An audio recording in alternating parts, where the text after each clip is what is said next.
Hello student, स्वागत है आपका हमारे YouTube channel Shri education basic math पर। इस वीडियो में हम बात कर रहे हैं क्लास 10 के चैप्टर त्रिकोणमिति के बारे में। और यहाँ पर त्रिकोणमिति से हमारे पास जो क्वेश्चन होने वाला है वह प्रश्नावली 8.1 से होने वाला है। और यहाँ पर यह क्वेश्चन आपके लिए बड़ा इंटरेस्टिंग होने वाला है। तो आइए जानते हैं सबसे पहले हमारे पास क्वेश्चन क्या दिया गया है। तो हमारे पास यहां पर क्वेश्चन दिया गया है, त्रिभुज एबीसी में जिसका कोण 20 समकोण है और एबी भुजा हमारी 24 सेंटीमीटर है और यहां पर और बीसी भुजा हमारी 7 सेंटीमीटर है। निम्नलिखित का मान ज्ञात कीजिए। यानी कि हमें दो वैल्यू निकालनी है। प्रथम वैल्यू कैसे निकालनी है, साइन ए कोमा कोश ए की वैल्यू निकालनी है और दूसरे नंबर पर हमें साइन सी और कोस सी की वैल्यू निकालनी है। हमारे पास यहाँ पर डायग्राम दिया नहीं है तो हमें अपने आप से यहाँ पर बनाना होगा। तो आइए यहाँ पर हम बना लेते हैं।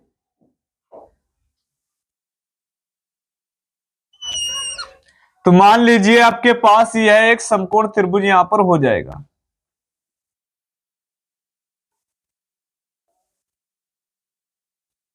अब यहां पर इसका नामकरण हम कर देंगे तो यहां पर भी यह फिक्स है कि हमारा समकोण ही रहेगा। तो यहां पर यह 90 डिग्री का कोण होता है तो यह हमारा फिक्स हो जाएगा। और यहां पर ए और बी हमारा इस प्रकार ए बी सी एक त्रिभुज बन जाएगा।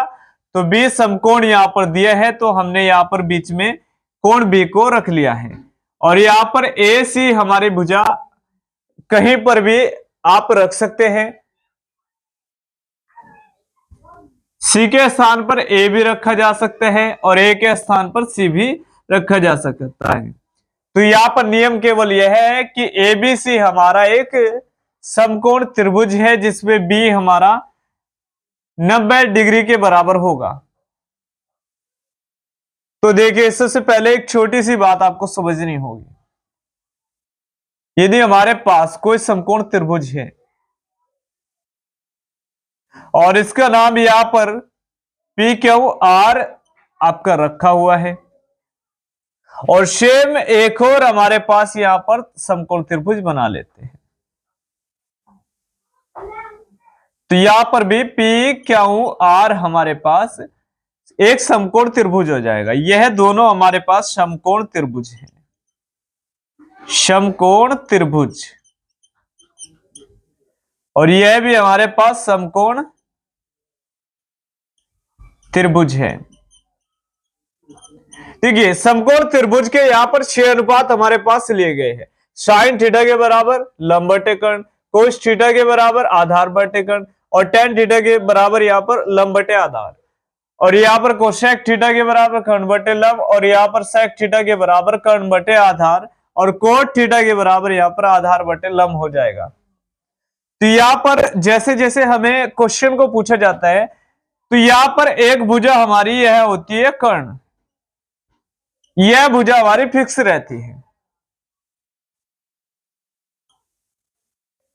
यह भुजा हमारी फिक्स होती है, कर्ण भुजा हमारी फिक्स रहती है। और यहां पर जो लंब और आधार की भुजा है वह हमारी क्वेश्चन पूछने के आधार पर चेंज हो जाती है। जैसे कि हमारे पास यहां पर साइन ए पूछा, फिर इसके बाद साइन सी पूछ लिया गया। तो यहां पर देखिए हमारे पास जैसे कि साइन पी का मान यहां पर पूछ लिया जाए तो यहां पर पी हमारे पास एक थीटा हो जाएगा। क्योंकि हमारा सूत्र क्या होता है, साइन थीटा बराबर लंब बटे कर्ण।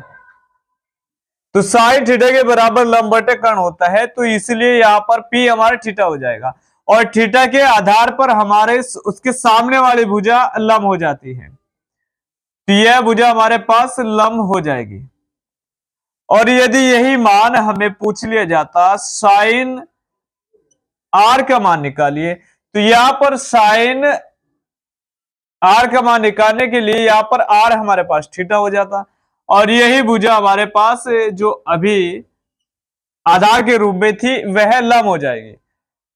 तो यहां पर जो एंगल हमें पूछा जाएगा उसके सामने वाली भुजा लंब होती है। तो यहाँ पर लंब और आधार यहाँ पर फिक्स नहीं होते हैं। जैसे जैसे हमें यहाँ पर क्वेश्चन में एंगल पूछा जाएगा तो उसी के अनुसार यहाँ पर लंब को चेंज किया जाएगा। तो आपने जाना यहाँ पर लंब को कैसे चेंज किया जाएगा। तो यहाँ पर आपके पास एक सिंपल एक त्रिभुज एबीसी है, जिसमें हमें यहाँ पर ए के अनुसार अभी लंब को लेकर के चलना पड़ेगा।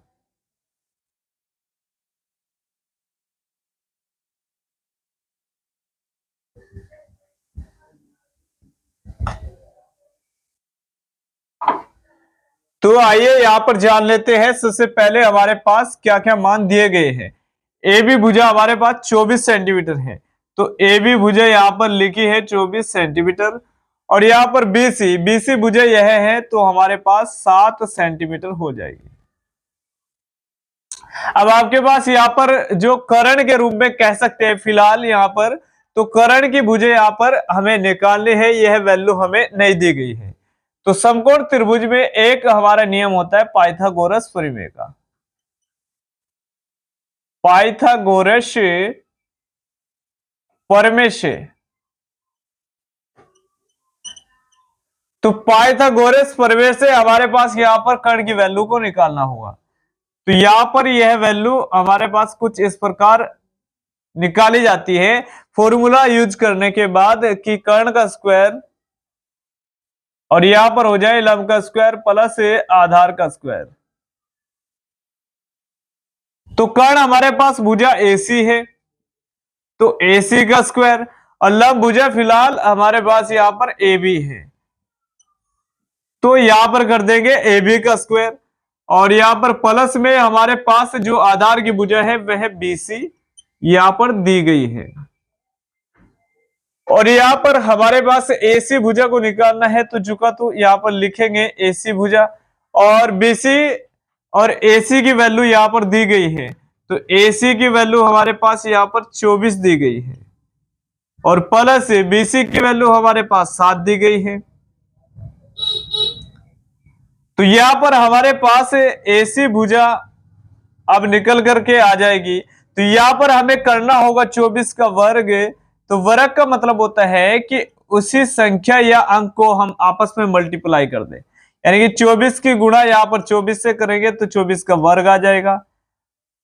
तो यहां पर हो जाएगा 4 चुक 16 एक हासिल, 4 दूनी 8 और 1 9, और यहां पर दोबारा गुणा करेंगे 4 दूनी 8 और 2 दूनी 4। तो यहां पर 6 झुकत आ जाएगा, और यहां पर 8 दूनी 16 1 17 और 1 हासिल, तो 576 हमारे पास यहां पर 24 का वर्ग हो जाएगा। और यहां पर सतोसती होता है 49। यहां पर स्क्वायर लगने का मतलब क्या होता है कि यहां पर उसे आपस में 2 बार मल्टीप्लाई करना, और आपको पता ही है सतोसती यहां पर होता है 49। तो यहां पर अब आपस में यहां पर जोड़ लेंगे, तो इकाई का अंक इकाई में जोड़ेंगे तो 15 एक हासिल, और 8 और 4 हमारे पास हो जाएगा 12, फिर से एक हासिल, तो 625 हमारे पास यहां पर आ जाएगा। और 625 हमारा 25 का वर्ग होता है, तो यहां पर 25 का लगा देंगे स्क्वायर, और स्क्वायर से स्क्वायर हमारा कैंसिल हो जाएगा। तो एसी की जो वैल्यू हमारे पास आएगी वह हमारे पास 25 सेंटीमीटर हो जाएगी। और यदि ऐसे ने निकाल करके आप ऐसे भी निकाल सकते हैं।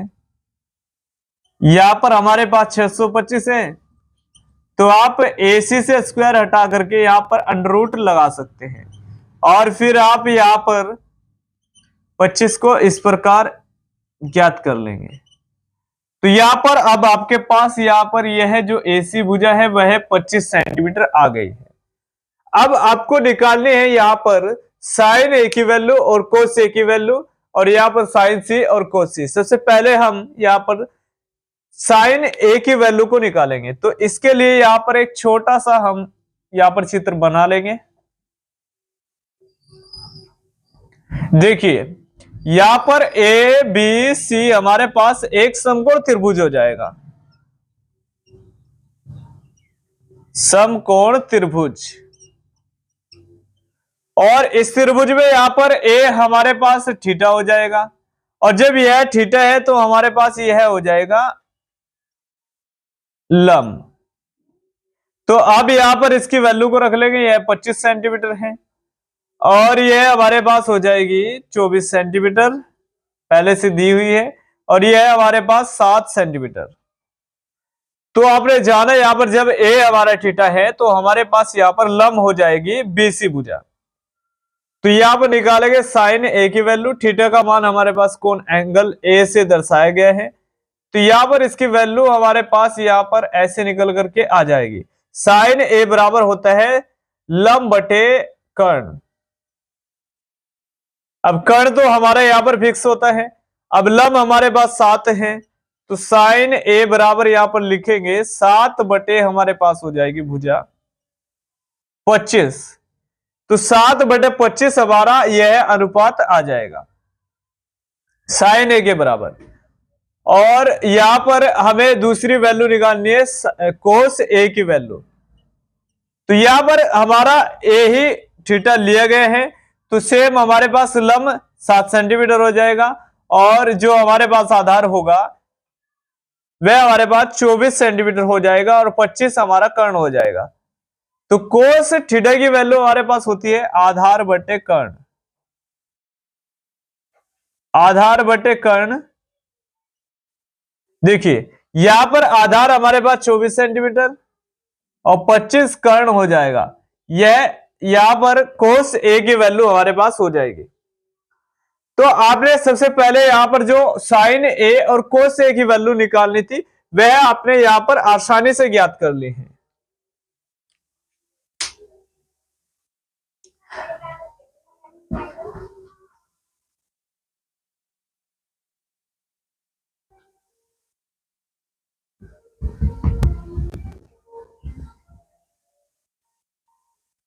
देखिए अब आपको यहां पर एक छोटा सा और चित्र बना करके अच्छे तरीके से हम यहां पर समझाएंगे।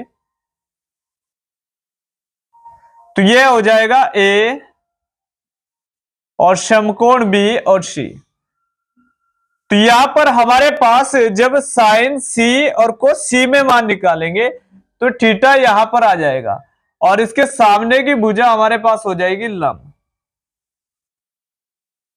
और यह हमारे पास हो जाएगी आधार। यानी कि एंगल पूछने के आधार पर हमारे साइन सी और ए के जो मान है वह बदल गए हैं। तो यहां पर 25 सेंटीमीटर यह कर्ण हमारा फिक्स रहेगा और 24 सेंटीमीटर इस बार हमारा लंब हो जाएगा और आधार हमारा हो जाएगा यहां पर 7 सेंटीमीटर। तो अब आपको यहां पर सबसे पहले मान निकालना है। यह हमारे फर्स्ट क्वेश्चन के मान थे और यहां पर सेकंड क्वेश्चन के अब वैल्यू को यहां पर निकालेंगे। तो यहां पर साइन सी हमारे पास हो जाएगा, साइन का मान फिर से हमारा वही होता है, तो यहां पर साइन सी बराबर लंब बटे कर्ण। देखिए लंब हमारे पास इस बार यहां पर हो जाएगा 24 सेंटीमीटर और कर्ण हमारे पास फिक्स है 25 सेंटीमीटर, यह इसकी वैल्यू हो जाएगी। और यहां पर जब हम कोस सी का मान निकालेंगे तो सूत्र हमारे पास सेम रहेगा। कोस सी का जो मान हमारे पास होता है वह आधार बटे कर्ण होता है, लेकिन यहां पर आधार इस बार हमारे पास 7 है और कर्ण हमारे पास फिक्स 25 सेंटीमीटर है, तो यह कोस सी की वैल्यू हो जाएगी। तो यहां पर सबसे ज्यादा जो आपको कंफ्यूजन होती है वह यही होती है कि हमारे जो लंब और आधार है वह कैसे परिवर्तन हो जाते हैं, तो वह एंगल के अनुसार हमारे परिवर्तन हो जाते हैं।